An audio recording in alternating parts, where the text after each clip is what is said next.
My mom told me, "Your sister's family will always be the priority, and you'll always be second." My dad backed her up. I responded, "Then I'll start putting myself first." I separated my money, made my own plans, and kept my distance. Then a big family crisis hit. They assumed I'd cover the costs, but what happened after that left them stunned. They told me, plain as day, that I was last. Always last. And in that moment, sitting at the Thanksgiving table, my entire world, everything I thought I knew about family, just shattered. I walked into my childhood home that day expecting the usual, the smell of roasting turkey already filling the air, everyone gathered around, that familiar hum of pre-dinner chatter. My sister Emma and her husband, Brad, were in the middle of this big discussion about needing $40,000 for a kitchen renovation. Just a casual, everyday conversation, right? But then I made the mistake of mentioning something small, something so trivial in comparison, needing a little help with an apartment security deposit. That's when my mother, Patricia, turned to me. Her eyes were ice. "Carter," she said, and her voice was so cold it could freeze fire. "You need to understand something. Your sister's family will always come first in our priorities. You are always last." My father, Robert, just nodded, like it was the most obvious thing in the world. "That's just how it is, son." Those words, they hit me like a physical blow, like someone had literally punched the air right out of my lungs. I just sat there, my fork halfway to my mouth, stunned. The weight of what she'd said, it just sank in, slowly, painfully. But then, as the shock started to wear off, something else began to bubble up. Something new. A terrible, unsettling clarity. This wasn't news, was it? This was just the first time anyone had actually said it out loud. The truth. The ugly, undeniable truth. I slowly set my fork down, my appetite suddenly gone, and just looked around the table. Emma was meticulously cutting her turkey into perfect little squares, just like she'd done since she was a kid. Brad was lost in his phone, probably scrolling through kitchen renovation ideas, completely oblivious. And my parents? They were already moving on, chatting about other things, as if they hadn't just delivered a devastating, life-altering blow to their own son. Then the memories started flooding back, each one sharper, more painful than the last. I remembered Emma's 16th birthday. My parents surprised her with a brand new Honda Civic, metallic blue, still smelling like a new car. I watched from my bedroom window as they presented her with the keys, all three of them laughing, hugging in the driveway. 6 months later, when I turned 16, I got a cake and a card that just said, "Happy birthday, son." No car. No explanation. Just the unspoken, crushing understanding that Emma's milestones simply mattered more. College was even worse. Northwestern University. $52,000 a year. My parents paid every single penny without a second thought. They drove up to Evanston for move-in day with a rented truck packed with furniture for Emma's dorm, a mini fridge, matching bedding, a desktop computer, enough clothes to stock a small boutique. Meanwhile, I was working 3 jobs that summer, saving every single dollar I could just to afford community college tuition. When I even dared to ask about help with school costs, Dad pulled me aside. "Carter," he explained, like he was delivering some profound wisdom. "We've already stretched ourselves thin with Emma's education. You understand, right? Emma's always been the academic one. This is her shot." Oh, I understood, all right. I understood that I was on my own. So I worked nights at a local warehouse, weekends at a grocery store, and any spare hour I could find doing lawn care. I put myself through 2 years of community college, then transferred to the state university on a partial academic scholarship I'd earned through sheer, bloody determination. My parents didn't even attend my community college graduation. Why? Because Emma was having a baby shower that same weekend. They chose pastel decorations and gift bags over their son's hard-earned achievement. Emma's wedding? A $68,000 affair. 300 guests, an open bar, a 7-piece band. The reception hall looked like something out of a magazine. Crystal chandeliers, centerpieces that cost more than I made in a month. And there I was, expected to wear a rented tuxedo and smile for photos while my parents beamed with pride about their daughter's fairy tale day. 2 years later, I graduated from the state university with my computer science degree. Emma was pregnant with her second child. My parents attended her baby shower instead of my graduation ceremony. I walked across that stage, looked out into the audience, searching for familiar faces. Nothing. I called them that evening, bubbling with excitement about landing my first real job. "That's nice, sweetie," Mom said, her voice distant. "But I can't talk long. Emma's having contractions, and we need to be ready to drive to the hospital." The house down payment was the final, stinging insult. $15,000, handed over without hesitation, to help Emma and Brad secure their first home, a modest 3-bedroom ranch. When I asked about borrowing $500 for textbooks the following semester, Dad actually frowned. "Money's tight, Carter. You're young and single. You can figure it out. Emma has a family to think about. And the babysitting?" Every Friday and Saturday night, my parents would drive 30 minutes across town to watch Emma's kids so she and Brad could have their date nights. They never charged a fee, never complained, never even mentioned how it cut into their own social plans. But when I asked if they could watch my apartment while I went on a weekend camping trip with friends, Mom sighed, like I'd just asked her to donate a kidney. "We're not getting any younger, Carter. We can't be running all over creation." The pattern was so clear now, so undeniable. Every single family gathering revolved around Emma's latest crisis or achievement. Her promotion at the yoga studio, her children's piano recital or soccer games, her struggles with potty training or homework. I could try to share news about my job, my relationships, my goals, my dreams, but the conversation would somehow, inevitably, circle right back to Emma within minutes. "That's great about your promotion, Carter," Mom would say, barely pausing.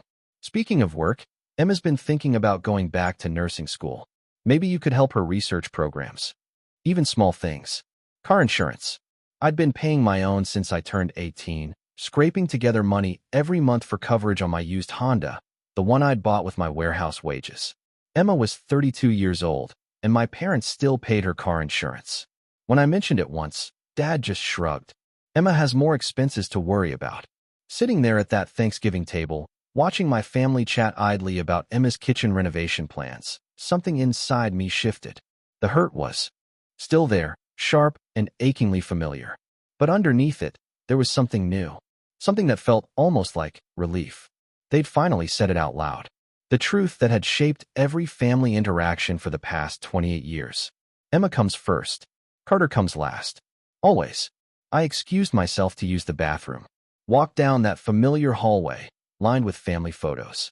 Emma's school pictures from kindergarten through college. Emma's wedding. Emma's children's baby pictures and school portraits. I counted exactly 3 photos of myself among the dozens covering the walls. Standing in that bathroom, looking at my reflection in the same mirror I'd used as a kid, I made a decision. A decision that would change everything. If I was going to be last in their priorities, then I was going to be first in my own. The transformation didn't happen overnight, but it happened completely. Over the next 18 months, I quietly restructured my entire life around one simple principle. If my family wasn't going to invest in me, then I would invest in myself, with laser focus. My career, unbeknownst to them, had been progressing far better than anyone in my family realized. That computer science degree they'd barely acknowledged, it had landed me a position at a growing tech startup downtown. While they assumed I was struggling to make ends meet, I'd actually been promoted twice.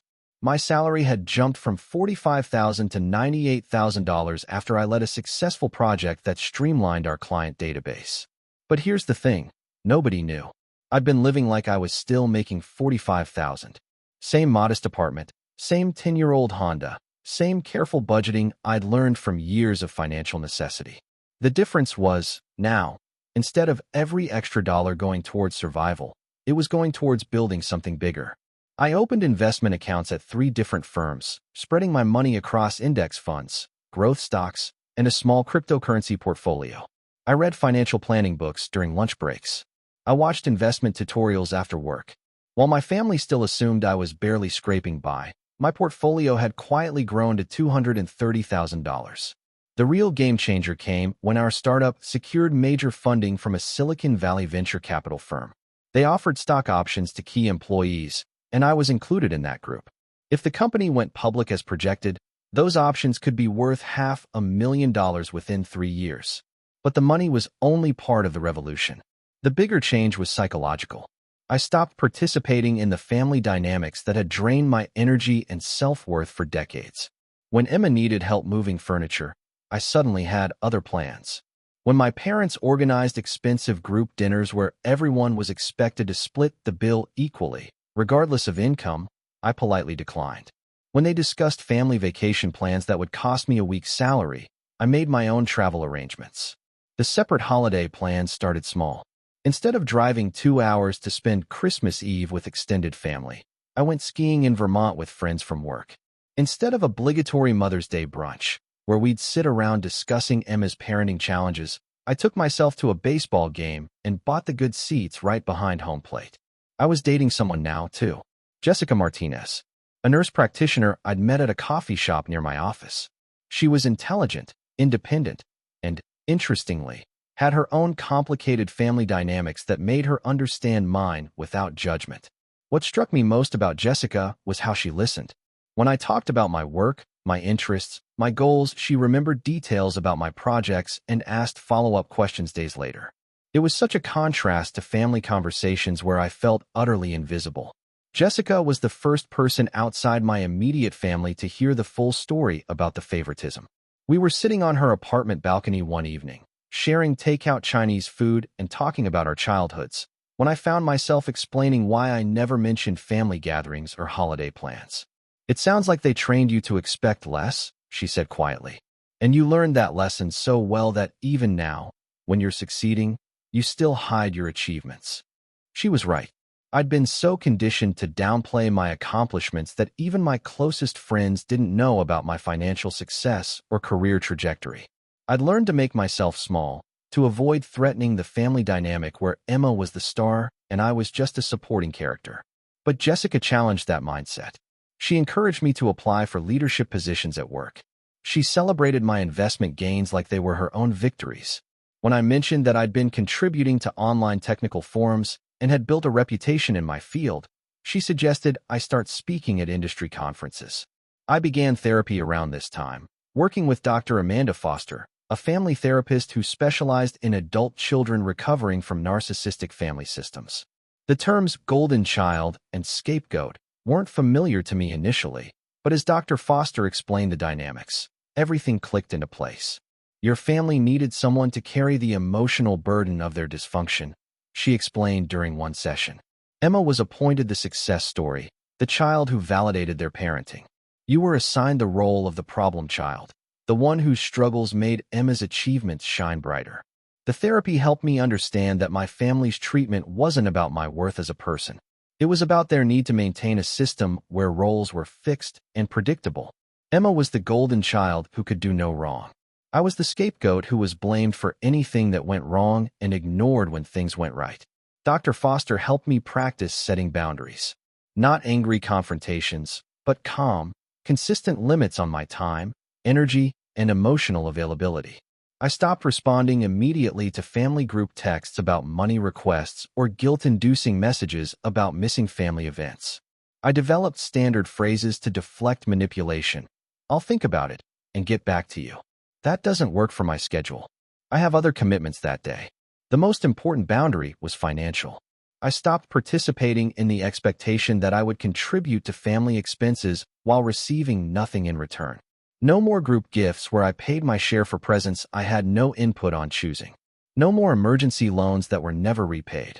No more splitting restaurant bills when Emma and Brad ordered expensive steaks while I had a salad. My friend Marcus Chun from work noticed the change in my confidence and demeanor. "You seem different lately," he said one Friday afternoon as we were wrapping up a project. "More focused, like you figured something out." He was right. I had figured something out. I'd learned that family loyalty doesn't require self-sacrifice. Love doesn't mean accepting poor treatment. And success doesn't have to be hidden to make other people comfortable. The test of my new boundaries came sooner than expected. On a Wednesday evening in March, my phone rang. Emma's name flashed on the screen. She only called when she needed something, so I almost didn't answer. But curiosity and a strange sense of dread won out. "Carter," she said, and her voice was shaking. "I need to talk to you. Something terrible has happened, and I don't know what we're going to do." Emma was sobbing so hard I could barely understand her words. Between the tears and broken sentences, a story emerged that was worse than anything I could have imagined. The perfect life that my family had spent years prioritizing and protecting, it was built on lies, fraud, and financial crimes. Brad's real estate career had been struggling for months. In a cutthroat market, where established agents dominated, he'd been desperate to close deals and build his reputation. The pressure to maintain their lifestyle, combined with Emma's expectations and my parents' constant praise for his entrepreneurial spirit, had driven him to make increasingly dangerous choices. He'd been falsifying mortgage applications, income statements, employment verification letters, credit reports. He'd created an elaborate system of fake documents to help clients who couldn't qualify for loans secure mortgages they couldn't afford. The commission checks had been substantial, and for a while, it seemed like Brad had found his groove in the real estate world. But mortgage fraud is a federal crime, and the investigation had been building for months. Bank auditors had noticed patterns in the applications Brad submitted. Employment verification calls to phone numbers that led to disconnected lines. Tax documents with inconsistencies that triggered red flags in underwriting systems.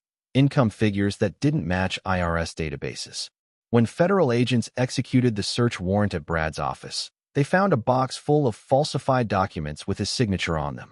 His real estate license was immediately suspended pending investigation. Criminal charges were filed 3 days later. He was facing potential federal prison time of up to 20 years. But Brad's crimes were only half the story. While he was fabricating mortgage applications, Emma had been living a financial fantasy that made the fraud seem almost inevitable. She'd opened credit cards in her name, Brad's name, and even my parents' names with their permission. The debt had spiraled completely out of control. $43,000. That's what Emma owed across 7 different credit cards. Designer clothes for herself and the children. Expensive dinners and weekend trips. A kitchen renovation that had cost twice what they'd planned. Private yoga instructor certification courses that she'd never even completed. All of it charged to credit cards with the assumption that Brad's income would eventually catch up to their spending. The house payments had stopped 6 months earlier. Brad had told Emma he was handling the mortgage, but in reality, he'd been using that money to cover credit card minimum payments and daily expenses. The foreclosure notice had arrived 4 weeks ago. They had 90 days to bring the account current or lose the house entirely. Emma's car had been repossessed the previous Tuesday. She'd been loading groceries when the tow truck arrived. The children were in the back seat, and she'd had to call a neighbor to come get them while she watched her Honda Pilot get hooked up and driven away. The humiliation had been crushing. But worse than the embarrassment was the practical reality. She now had no way to get to work or drive the kids to school. The private school tuition was 3 months behind. The children's school had been patient, understanding that families sometimes faced temporary financial difficulties, but that patience was running out. The principal had called that morning to say that unless the account was brought current by Friday, the children would need to find new schools immediately. Legal fees were mounting daily. Brad's criminal defense attorney required a $25,000 retainer just to begin working on the case. They'd already paid $28,000, draining their savings account and Emma's retirement fund from her previous nursing job. The attorney estimated that the total legal costs could reach $60,000, depending on whether the case went to trial. But perhaps the most devastating part of Emma's confession was how long they'd been living in denial. Friends and extended family had no idea about their financial situation. Emma had been meticulously maintaining the facade of success right up until the moment it all collapsed. She'd been posting photos of family vacations on social media while charging the trips to credit cards. She'd been buying expensive gifts for the children's birthdays while ignoring collection notices in the mailbox. The children had even been asking questions that Emma couldn't answer. Why did Daddy seem angry all the time? Why were there strange men in suits coming to the house? Why couldn't they go to their friends' birthday parties anymore? Emma had been protecting them from the truth, but the truth was becoming impossible to hide. "Carter," she whispered through the phone, her voice raw. "I'm scared. We're going to lose everything. The house, the kids' schools. Brad might go to prison. I don't know how we got here, and I don't know how to fix it." The irony wasn't lost on me. For years, Emma had been the family success story, the golden child who could do no wrong, the one whose needs always came first. And now, the very lifestyle that my parents had enabled and celebrated had led to financial ruin and potential federal crimes.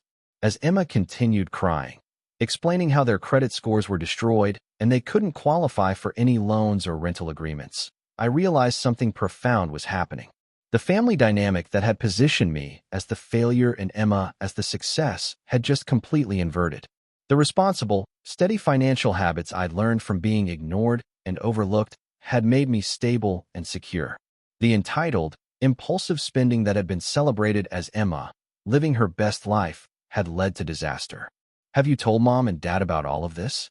I asked, my voice calm, almost detached. "Some of it," Emma admitted, "but not everything. They're already panicking about what they can do to help, and their retirement savings can't cover something this big. Brad's parents said they won't help because he defaulted on loans from them before. Carter, you're the only one who might be able to help us." And there it was. The phone call I'd been unconsciously preparing for my entire adult life. The moment when the family that had always put me last would finally need me first. The question was, what would I choose to do with that power? "I need time to think about this, Emma," I said. "This is a lot to process." "How much time?" she asked urgently, her voice cracking. "Because the foreclosure deadline is next month, and Brad's sentencing hearing is in 6 weeks, 24 hours, I told her. "I'll call you tomorrow evening." As I hung up the phone, I realized that everything was about to change. The family that had spent 28 years teaching me that I didn't matter was about to learn exactly how much I mattered after all. The emergency family meeting was scheduled for Sunday afternoon at my parents' house. Emma had called ahead, telling them, "Carter needs to be there to discuss the family situation." The implication was clear. This wasn't a request for help. This was an expectation of rescue. I arrived to find Emma sitting on the living room couch with a box of tissues in her lap, her eyes red from crying. Brad sat beside her, staring at his hands with the defeated expression of someone whose lies had finally caught up to him. My parents were in their matching recliners, looking older and more stressed than I'd seen them in years. The coffee table was covered with financial documents, bank statements, credit card bills, legal papers, foreclosure notices. A calculator sat next to a yellow legal pad covered with my father's handwriting, numbers and calculations that told the story of a family in financial freefall.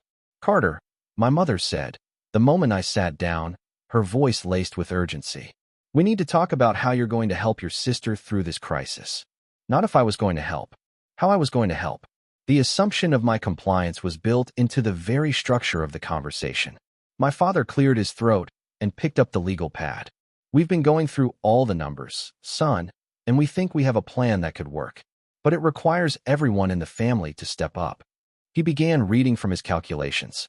The total amount needed to solve Emma and Brad's immediate problems was $78,000.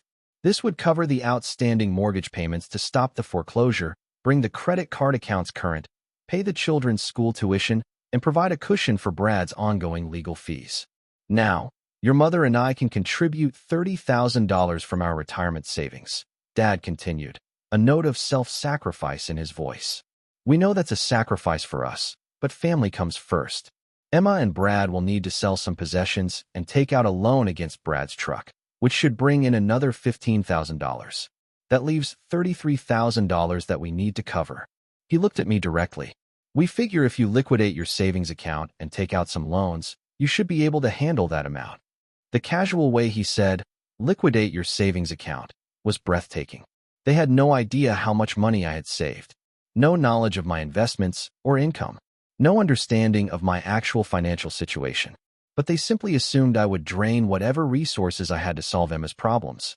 "We've also been thinking," my mother added, leaning forward, "that it would make sense for you to move back home for a while. You could save money on rent and use that savings to help cover the ongoing expenses while Brad gets back on his feet." Emma nodded enthusiastically, her eyes still red, but now with a flicker of hope. "Carter, it would be such a relief to know that you were helping coordinate everything. You could co-sign for a new apartment lease since our credit is destroyed. Maybe help us find a financial planner to get back on track." The plan they were proposing wasn't just financial assistance. It was a complete restructuring of my life around Emma's crisis. I would become the family's financial manager, responsible for digging them out of a hole created by years of entitlement and poor choices. "I need you to understand something, Carter," my mother said, her voice taking on a sharp, almost menacing edge. "This is not optional. Family takes care of family. Period. This is what we do for each other." My father's tone was equally firm. If you don't step up now, if you leave your sister hanging when she needs you most, then you're not really part of this family. You need to decide what's more important, your money or your family. The emotional manipulation was staggering. They were framing my potential refusal to bankrupt myself as a betrayal of family loyalty, as if my reluctance to solve problems I didn't create was evidence that I didn't love them. Emma leaned forward, her eyes filling with fresh tears. Carter, the kids have been asking about you. They want to know why Uncle Carter doesn't come around as much anymore. How am I supposed to explain that their uncle doesn't love them enough to help when they're in trouble? Brad finally spoke, his voice quiet, almost wounded, but still laced with entitlement. Look, I know I made mistakes, but we're family, right? Families forgive each other and move forward together. The assumption underlying every single word was that my resources were their resources, that my financial stability was simply a tool to be used for Emma's benefit, that my years of careful planning and responsible choices existed for the sole purpose of bailing them out when their irresponsible choices caught up to them. We've already told your Aunt Linda and Uncle Frank that you're handling the financial side of this situation, my mother continued, oblivious to the storm brewing inside me. They were so impressed with how responsible and successful you've become. Everyone's counting on you, Carter. They'd already promised my help without asking my permission. They'd committed my money and my time to solving Emma's problems before even discussing it with me. The arrogance was stunning. And just so we're clear, my father added, consulting his legal pad again, we're not talking about a gift here. Emma and Brad will pay you back once Brad gets his real estate license reinstated and finds steady work again. This is a family loan to help them get through a rough patch. A family loan. As if Brad's history of defaulting on loans from his own parents wasn't a clear indicator of how likely repayment would be. As if Emma's pattern of spending beyond her means suggested that future fiscal responsibility was probable. We need an answer today, Carter, my mother pressed, her voice unwavering. The foreclosure deadline doesn't care about our family discussions. The school needs tuition payment by Friday. Brad's attorney needs his retainer by next week. This can't wait. The pressure was overwhelming. 28 years of conditioning told me to comply, to sacrifice, to put Emma's needs before my own. Every family gathering where I'd been made to feel selfish for wanting equal treatment. Every holiday where my achievements were overlooked in favor of Emma's latest drama. Every conversation where my financial struggles had been dismissed while Emma's financial wants were treated as emergencies. But something had changed in me over the past 18 months. The therapy sessions with Dr. Foster. The relationship with Jessica that showed me what mutual respect looked like. The financial security I'd built through my own efforts. The boundaries I'd learned to set and maintain. I need 24 hours to figure out the logistics, I said carefully, my voice surprisingly steady. This is a big financial commitment, and I need to review my accounts and see what's possible. The relief on their faces was immediate and obvious. They heard my request for time as agreement to their plan. Emma reached over and squeezed my hand. Thank you, Carter. I knew you wouldn't abandon us. My father nodded approvingly. That's the responsible approach, son. Take the time you need to work out the details. My mother was already mentally spending the money. Once this gets resolved, we can start planning for Christmas like normal. Maybe Emma and Brad could host this year once they're back on their feet. As I drove home that evening, I realized that my family had just made a crucial mistake. They'd revealed exactly how little they thought of me, how completely they took my compliance for granted, and how deeply they misunderstood the person I'd become. They were about to learn that the quiet, responsible Carter, who'd been overlooked for decades, was also strong enough to say no. More importantly, they were about to discover that the financial resources they assumed they could access belonged to someone who'd learned the hard way that respect isn't given freely. It has to be earned. I asked Jessica to come with me to the follow-up meeting. If my family was going to learn who I really was, I wanted someone there who actually knew me. Someone who could witness what was about to happen and help me stay centered when the emotional manipulation started. We arrived at my parents' house Monday evening to find the exact same scene as the day before. Documents spread across the coffee table. My parents in their recliners. Emma and Brad on the couch, looking expectant, almost smug. They'd assumed my request for 24 hours was just a formality, that I was simply working out the practical details of their rescue plan. Carter, my mother said as soon as we sat down, a warm, sugary tone in her voice. We're so proud of you for stepping up like this. It shows real maturity and family loyalty. Emma was actually smiling for the first time in weeks. Did you figure out how to access your savings? We were thinking maybe you could handle the mortgage payment first, since that deadline is the most urgent. Brad nodded eagerly. I really appreciate this, Carter. I know it's a sacrifice, and I promise we'll pay you back as soon as I get my license reinstated. I pulled out a folder I'd prepared the night before. Bank statements from my checking and savings accounts, investment portfolio summaries, tax returns from the past 3 years.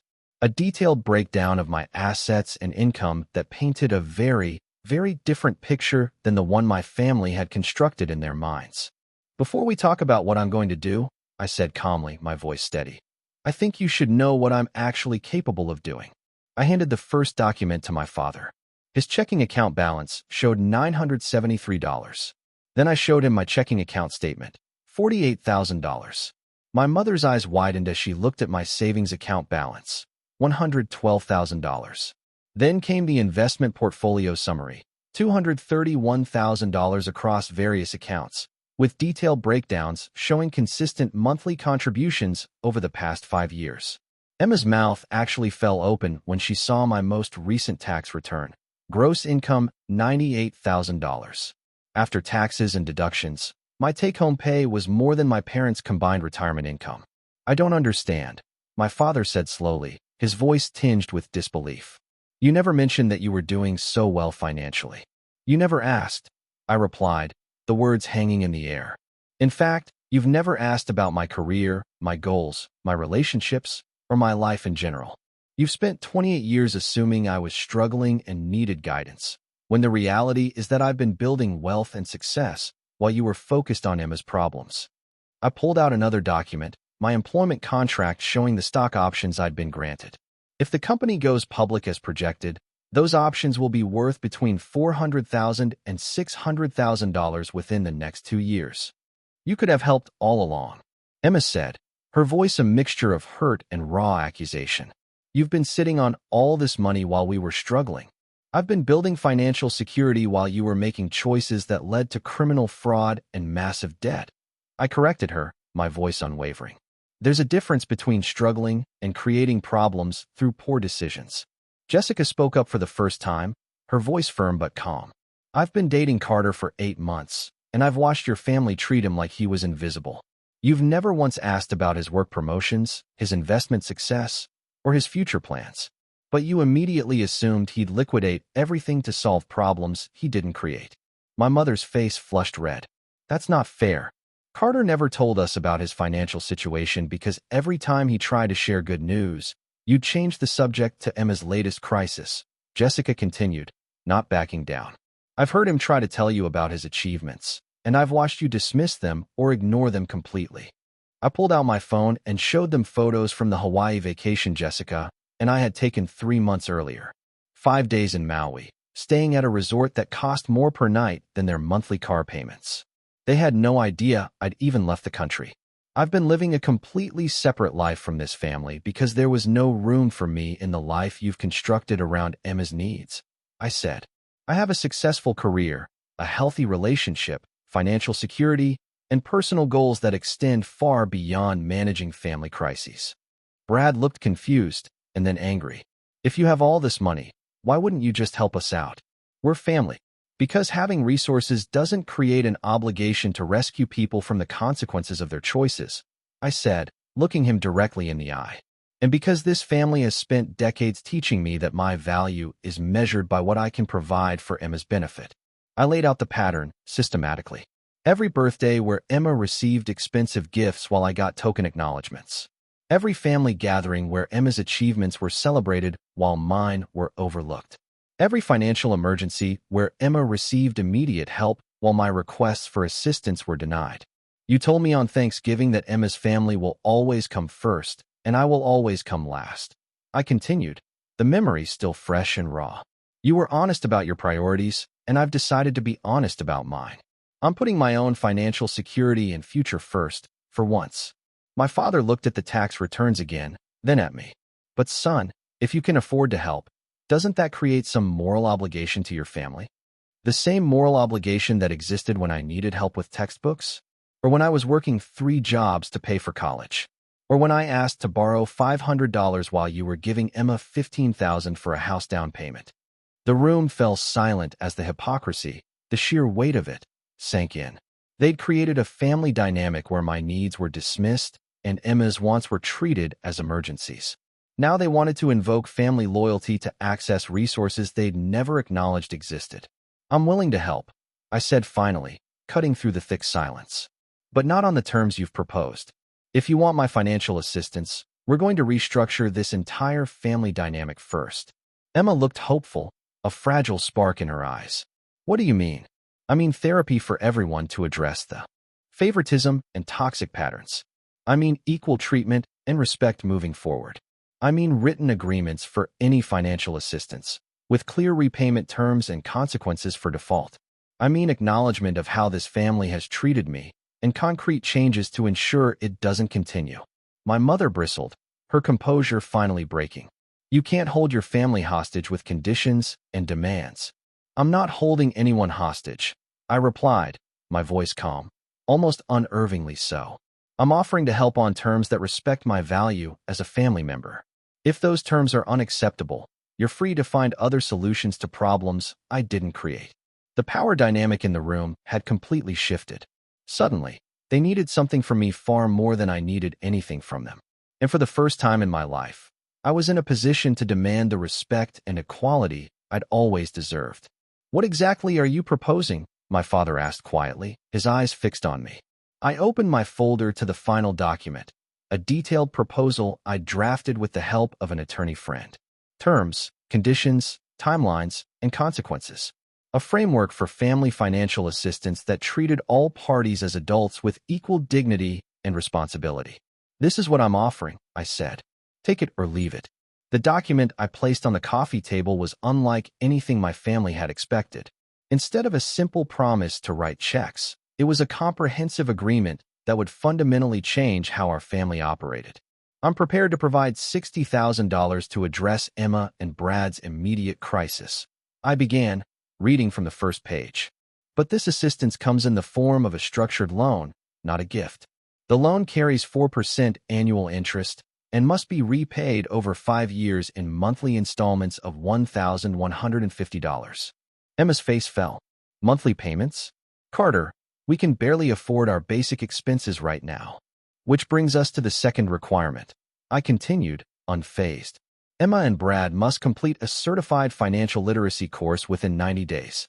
The course must be approved by a nonprofit credit counseling agency, and you must provide proof of completion before receiving any loan proceeds. Brad shifted uncomfortably. That seems like a lot of hoops to jump through for family help. Less complicated than federal prison for mortgage fraud. I replied, my voice even. The third requirement is family therapy. All of us. 6 months of regular sessions with a therapist I select, focusing specifically on family dynamics, favoritism patterns, and healthy communication. My mother's voice was sharp with indignation. You want to drag us to therapy like we're some kind of dysfunctional family? We are some kind of dysfunctional family, Jessica interjected, her voice cutting through the tension. Healthy families don't systematically favor one child while ignoring another for 3 decades. I turned to the next page. The fourth requirement is public acknowledgement. At the next extended family gathering, Mom and Dad will publicly acknowledge the pattern of favoritism in our family and apologize for the differential treatment I've received throughout my life. My father looked stunned. You want us to humiliate ourselves in front of the whole family? I want you to tell the truth in front of the whole family, I corrected him. The same family you told that I was handling Emma's financial crisis without asking my permission first. The fifth requirement addressed future financial requests. Any family member asking for financial assistance will need to submit a written proposal with clear repayment terms. No more emergency loans with vague promises of eventual repayment. No more group expenses where costs are automatically divided without regard for income differences. Emma, I continued, looking directly at her. You'll need to write a letter to all the extended family members who've heard about your financial problems, acknowledging that you've been receiving preferential financial treatment from our parents for years, and that I've been unfairly characterized as less successful or responsible. Emma's eyes filled with tears. That's so embarrassing, Carter. Everyone will think differently about me. Everyone will think accurately about you, I said, unflinching. The embarrassment you're feeling is what I felt at every family gathering where my achievements were ignored while yours were celebrated. The sixth requirement was about Brad's employment.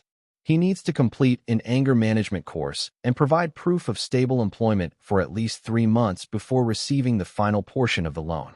I don't have anger management problems, Brad protested. You committed federal crimes because you couldn't handle the pressure of providing for your family through legitimate means, I replied. That suggests some issues with emotional regulation that therapy could address. The seventh requirement established new boundaries for family interactions. Holiday planning will involve input from all family members, not just Emma's preferences. Gift exchanges will have reasonable spending limits. Restaurant meals will be ordered with individual payment responsibility, not automatic bill splitting. And then I looked at Jessica, taking her hand. And Jessica will be treated as a full family member, included in planning discussions, holiday invitations, and family communications. No more treating my relationship as less important than Emma's marriage. My mother was reading through the document with growing dismay. This feels like you're punishing us for trying to help Emma through a difficult time. This feels like me demanding the respect and equality I should have received my entire life, I countered. The fact that basic fairness feels like punishment shows how skewed this family's perspective has become. The eighth requirement was perhaps the most important. Ongoing accountability. Monthly check-ins where loan payments are verified, therapy attendance is confirmed, and family dynamics are honestly assessed. If the family reverts to old patterns of favoritism and disrespect, I retain the right to call the entire loan due immediately. The ninth and final requirement, I said, is that when I get married, buy a house, or have other major life events, our parents will contribute equally to those occasions as they did for Emma's wedding and house down payment. My father was furiously calculating numbers on his legal pad. Carter, some of these requirements feel very harsh. We're already facing a difficult financial situation. You're facing consequences for choices that were made over many years, I said. Emma and Brad chose to live beyond their means. You and Mom chose to enable that lifestyle while ignoring my financial responsibility. Now you're choosing whether to accept help with conditions that ensure this pattern doesn't continue. Emma looked at Brad, then back at me, a flicker of fear in her eyes. What if we can't meet all these requirements? What if the therapy doesn't work or we struggle with the payments? Then you'll face the consequences of your choices without my resources, I said simply. The same way I faced the consequences of your choices for the first 28 years of my life. The room fell silent as they absorbed the magnitude of what I was proposing. This wasn't just financial assistance. It was a complete restructuring of family relationships around principles of mutual respect and equal treatment. How long do we have to decide? My mother asked, her voice small. 24 hours, I said. The same amount of time you gave me to liquidate my savings and restructure my life around Emma's crisis. Jessica and I stood to leave. As we reached the door, my father called out, Carter, what happens if we say no to your conditions? I turned back to face them. Then you solve your problems the same way I solved mine. Through hard work, personal responsibility, and learning that actions have consequences. We walked to the car in silence. As I started the engine, Jessica placed her hand over mine. That was the bravest thing I've ever seen anyone do, she said quietly. For the first time in my adult life, I'd used my power to demand justice instead of hoping for charity. Tomorrow, I'd learn whether my family valued my resources more than their pride. 6 months later, I sat in Dr. Foster's office with my entire family for what would be our final group therapy session. The transformation had been gradual, sometimes painful, but ultimately profound. The people sitting around me bore little resemblance to the family that had gathered for that emergency meeting in my parents' living room. Emma and Brad had completed their financial literacy course with honors. The instructor had commented that their dedication to learning budgeting and debt management was among the best she'd seen in 15 years of teaching. More importantly, they'd been making their monthly loan payments on time, every month. $1,150 transferred to my account on the 15th of each month, without exception. Brad had found steady work as a construction project manager, a job that utilized his organizational skills without the temptation of commission-based fraud. His anger management counseling had helped him develop healthier coping strategies for stress and financial pressure. The criminal charges were still pending, but his attorney was optimistic about a plea agreement that would involve community service and restitution rather than prison time. Emma had returned to nursing full-time, taking a position at the regional medical center that paid $42,000 per year. She'd also started a small side business providing respite care for elderly patients, which brought in an additional $800 monthly. For the first time in their marriage, Emma and Brad had a detailed budget and were living within their means. The children had adjusted better than anyone expected to their new public school, without the pressure of maintaining appearances at an expensive private academy. They seemed more relaxed and genuinely happy. Emma had been surprised to discover that public school teachers were just as dedicated as private school faculty, and the diversity of their new classmates had been enriching rather than limiting. My parents had undergone the most dramatic transformation. The family therapy had forced them to confront patterns of behavior they'd never consciously acknowledged. Dr. Foster had helped them understand how their well-intentioned efforts to help Emma succeed had actually created dependency and entitlement, while simultaneously teaching me that love was conditional on self-sacrifice. I never realized, my mother said during one particularly emotional session, her voice thick with emotion, that we were sending Carter the message that his needs didn't matter. I thought we were just supporting the child who seemed to need more help. My father nodded. I learned that staying silent when I saw favoritism made me complicit in creating an unhealthy family system. I should have spoken up years ago. The public acknowledgement at Thanksgiving dinner had been awkward, to say the least, but it was also incredibly healing. In front of 15 extended family members, my parents had taken responsibility for decades of favoritism and apologized for the impact on my self-worth and our family relationships. Several aunts and uncles had approached me privately afterward to say they'd noticed the pattern, but hadn't known how to address it. The monthly family dinners had become genuinely enjoyable rather than obligatory. Conversations now included updates about my work projects, my investment strategies, and my relationship with Jessica. When I announced my promotion to senior software engineer, my parents celebrated with the same enthusiasm they'd shown for Emma's achievements. When I shared news about our startup's successful funding round, my father asked thoughtful questions about equity distribution and growth projections. Jessica had been welcomed into the family with a warmth that felt authentic rather than forced. She participated in holiday planning, contributed ideas for family activities, and developed a particularly close relationship with my mother around their shared interest in gardening. My parents had even asked Jessica about her family traditions and incorporated some of her suggestions into our celebrations. The most significant change was in my relationship with Emma.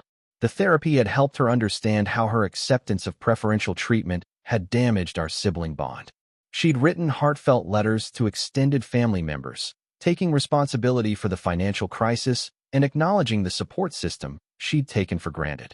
"I realize now that I never really knew you," Emma had said during one of our individual conversations. "I knew the version of Carter who existed to solve my problems, but I never bothered to learn about your dreams, your achievements, your struggles that weren't related to helping me." Dr. Foster had explained that healthy families celebrate each member's successes and support each other through challenges, without creating hierarchies of worth. The goal wasn't to reverse the favoritism and make me the golden child, but to create space for both Emma and me to be valued for our individual strengths and supported through our individual challenges. The financial boundaries had become second nature to our family interactions. When Emma and Brad needed a new washing machine, they researched options, saved money, and purchased it themselves. When my parents wanted to take a vacation for their anniversary, they planned within their budget rather than expecting family contributions. When I mentioned wanting to upgrade my apartment, they offered emotional support and practical advice, rather than assuming I needed financial help. My investment portfolio had grown to $430,000, and the startup's IPO was scheduled for early next year. The stock options I'd been granted could potentially make me a millionaire by my 30th birthday. But more important than the money was the knowledge that I'd built this success through my own efforts and decisions. Jessica and I had gotten engaged 3 months earlier. True to the agreement, my parents had offered to contribute $15,000 toward our wedding, the same amount they'd spent on Emma's. We'd graciously accepted their offer and used it to plan a celebration that reflected our values and preferences, rather than trying to impress others or maintain appearances. The wedding planning had revealed another positive change in our family dynamics. Instead of automatically deferring to the bride's family for all decisions, both families collaborated on creating an event that honored Jessica's Mexican-American heritage and my family's traditions. My parents had enthusiastically learned about Mexican wedding customs and incorporated elements that made Jessica feel truly welcomed. As our final therapy session concluded, Dr. Foster asked each of us to share one thing we'd learned about ourselves and one thing we'd learned about our family. I learned that I'd been confusing enabling with love, my mother said, tears welling in her eyes. I thought protecting Emma from consequences was helping her, but it was actually preventing her from developing resilience and responsibility. My father nodded, his voice a little hoarse. I learned that staying silent when I saw favoritism made me complicit in creating an unhealthy family system. I should have spoken up years ago. Brad surprised everyone with his insight. I learned that I'd been using Emma's family support as a crutch to avoid dealing with my own insecurities and career challenges.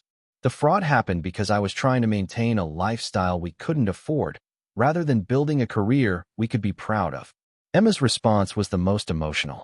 I learned that I'd built my entire identity around being the child who needed rescuing. I never developed confidence in my own abilities because I always knew someone would fix my problems. Now I'm proud of what I can accomplish on my own. When it was my turn, I looked around at these people who'd caused me so much pain, but who'd also worked genuinely hard to change.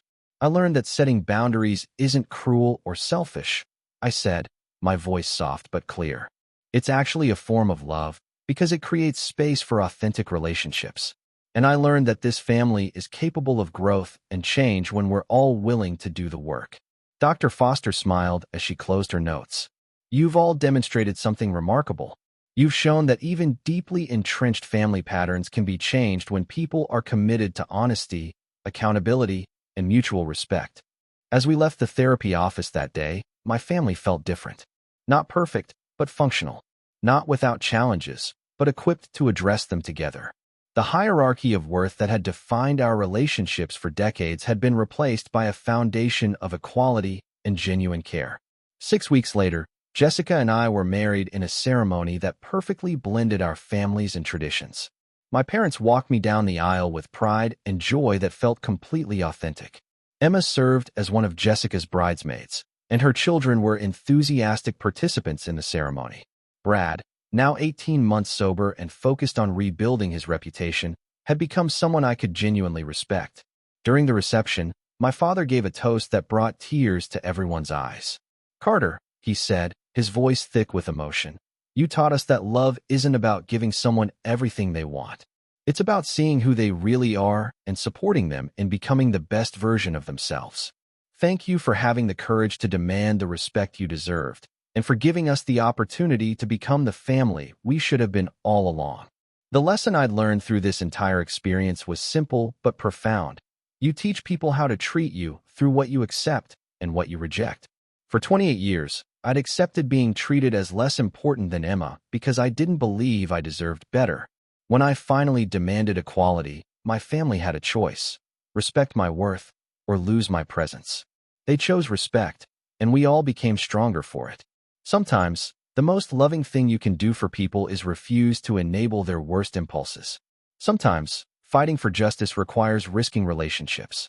And sometimes, when you stop trying to earn love through sacrifice, you discover that you were worthy of love all along. The family that had once put me last had learned to put everyone first. And that made all the difference. As Jessica and I drove away from our wedding reception, heading toward our honeymoon in Italy, I reflected on how dramatically my life had changed. The startup had gone public 2 months earlier, and my stock options were now worth $800,000. But the real wealth wasn't in my investment portfolio.